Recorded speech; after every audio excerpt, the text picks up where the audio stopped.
Hello बच्चों, मैंने अपने पिछले चैप्टर में मैंने आपको समाजीकरण, उसकी विशेषताएं और उसके कुछ स्तर इनके बारे में बताया था।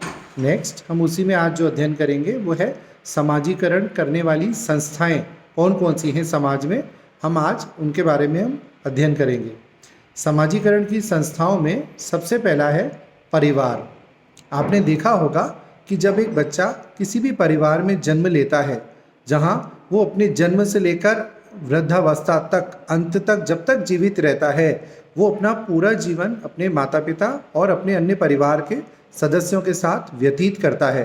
तो परिवार बच्चे का समाजीकरण करने वाली सबसे पहली और प्रमुख संस्था है। क्योंकि परिवार, आज हम लोगों ने सुना होगा कि अगर परिवार का माहौल अच्छा है, परिवार वाले बच्चे को अच्छे संस्कार देते हैं, तो वो आगे चलकर एक अच्छा सामाजिक व्यक्ति बन सकता है।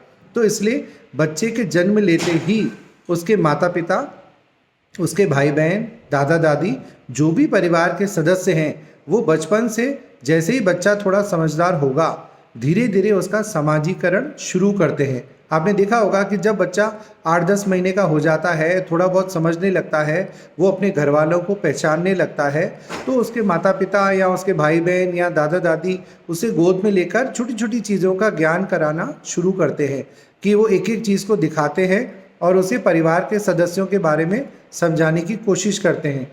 तो इस प्रकार धीरे धीरे उम्र बढ़ते बढ़ते वो अपने माता पिता, भाई बहन, दादा दादी एवं परिवार के अन्य रिश्तेदार, अन्य सदस्यों के साथ धीरे धीरे वो अपना समाजीकरण की प्रक्रिया ग्रहण करता है।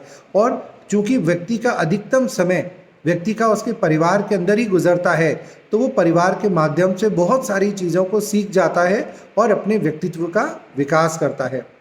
दूसरी है क्रीड़ा समूह या खेल समूह, कि जब बच्चा अपना थोड़ा बड़ा हो जाता है, घर के आसपास बाहर निकलता है, तो वो अपने दोस्तों के बीच अपना अधिकतम समय व्यतीत करता है, जिनके साथ वो रोज़ाना वहाँ खेलने जाता है। तो वो खेल ही खेल में समाजीकरण की प्रक्रिया के माध्यम से बहुत सारी चीज़ें सीख जाता है। वो अपने दोस्त हैं, उनके माता पिता को भी अपने माता पिता की तरह सम्मान देना सीखता है। वो अपने दोस्त के घर जाकर भी खेलता है, उसके घर वालों से भी बहुत कुछ सीखता है। फिर वो बच्चा खेल के माध्यम से नियमों का पालन करना सीखता है, अनुशासन करना सीखता है, और उसमें नेतृत्व के कई प्रकार के गुण विद्यमान होते हैं। और इस प्रकार खेल में हार जीत कैसे होती है, या आगे चलकर उसे सहयोग और प्रतिस्पर्धा और संघर्ष क्या है, ये सारी चीज़ें वो इस क्रीड़ा समूह के माध्यम से सीख जाता है। और समय आने पर वो अपने कानून और व्यवस्था का एक प्रतीक बन जाता है। तो इस प्रकार बच्चा खेल समूह के माध्यम से भी समाजीकरण की प्रक्रिया को ग्रहण करता है। तीसरा, पड़ोस।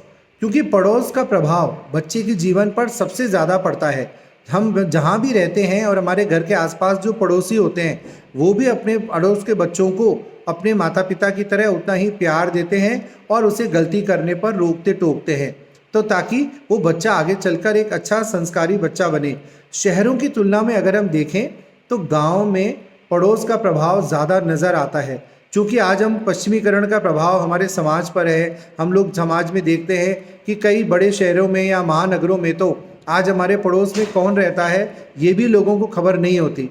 लेकिन अगर हम एक छोटी जनसंख्या वाले या गांव में या एक अच्छी कॉलोनी में निवास करते हैं, तो पड़ोसी भी बच्चों को उतना ही प्यार देते हैं, उनकी छोटी छोटी बातों पर निंदा करते हैं, उन्हें टोकते हैं और एक एक चीज़ का ज्ञान देकर उसका अच्छा समाजीकरण करने की कोशिश करते हैं।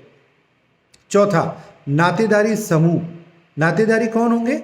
कि जो व्यक्ति परिवार में जहां उसने जन्म लिया है, उस परिवार में जो उसके माता पिता के अलावा उसके चाचा चाची, बुआ, ताऊ, फूफा या मामा, ये जितने भी लोग उसके नातेदार होते हैं, वो भी उनसे कुछ न कुछ जीवन भर सीखता है और अलग अलग प्रकार की भूमिकाओं का पालन करता है।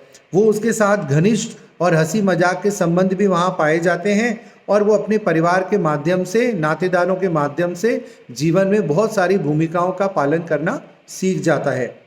नेक्स्ट, विवाह, मैरिज। अब मैरिज कैसे है?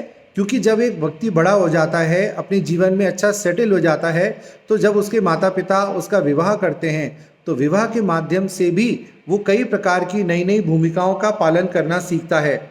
उसे अपनी पत्नी और बच्चों की देखभाल कैसे करनी है, उनके लिए रुपए पैसे की व्यवस्था कैसे करनी है, प्लस उसके परिवार के अंदर भी उसको देखता है कि मेरी परिस्थिति पहले की अपेक्षा विवाह के बाद कैसे बदल जाती है। उसे नई नई परिस्थितियाँ और भूमिकाओं का पालन करना सीखना पड़ता है। तो विवाह के माध्यम से भी वो अपने जीवन में बहुत सारी नई नई भूमिकाओं को आगे उनका पालन करता हुआ आगे की ओर बढ़ता रहता है। नेक्स्ट है शिक्षण संस्थाएं।